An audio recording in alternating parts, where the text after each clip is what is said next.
দেখো বন্ধুরা, আজকে নিয়ে এসেছি এগ প্যাটিস, একটি ইভিনিং স্ন্যাক্স। কিন্তু এটা তোমরা সকালের টিফিনেও খেতে পারো বা বাচ্চাদেরও দিতে পারো। তো শীতকালে তো টমেটো, ক্যাপসিকাম, গাজর, বিনস বিভিন্ন ভ্যারাইটির সবজি পাওয়া যায়। সমস্ত সবজিগুলোকে ছোট করে কেটে ভাজবে। তারপর পরিমাণ মতো আমি 2টো ডিম দিয়েছিলাম, তোমরা চাইলে আরও ডিম অ্যাড বেশি করতে পারো। সেগুলোকে ভেজে এক জায়গায় রাখবে, পুর মতো আর কি বানাবে।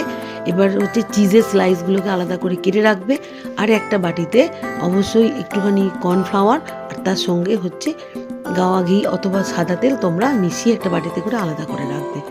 এরপরে কি করলাম, এই ময়দার যে ডোটা বানানো ছিল পরিমাণ মতো ডোয়ের মাপ অনুযায়ী কেটে রাখলাম।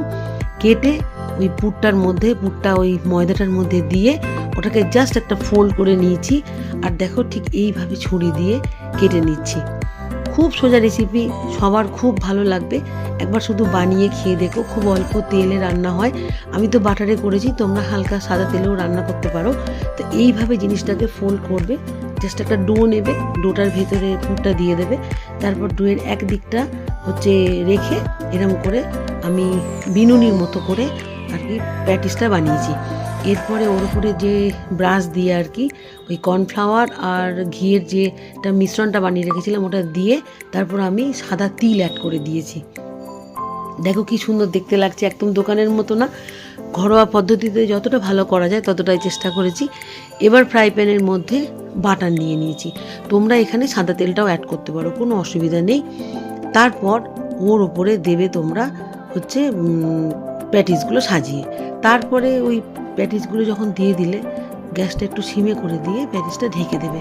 এবার মাঝে মাঝে একটু তুলে দেখবে জিনিসটা হয়েছে কিনা। যখন দেখবি এরকম ঠিক লাল হয়ে গেছে তখন ওটাকে তুলে নেবে।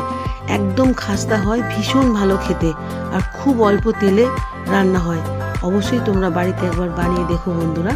আর ভালো লাগলে অবশ্যই লাইক কমেন্ট করবে। একদম দেখো ভেতরে চিজটা পুরো মেল্ট হয়ে গেছে, আর এত ভালো লাগছে খেতে যে বলার মতো না। আমাদের তো খুব ভালো লেগেছে। দেখা হবে পরের একটি ভিডিওতে।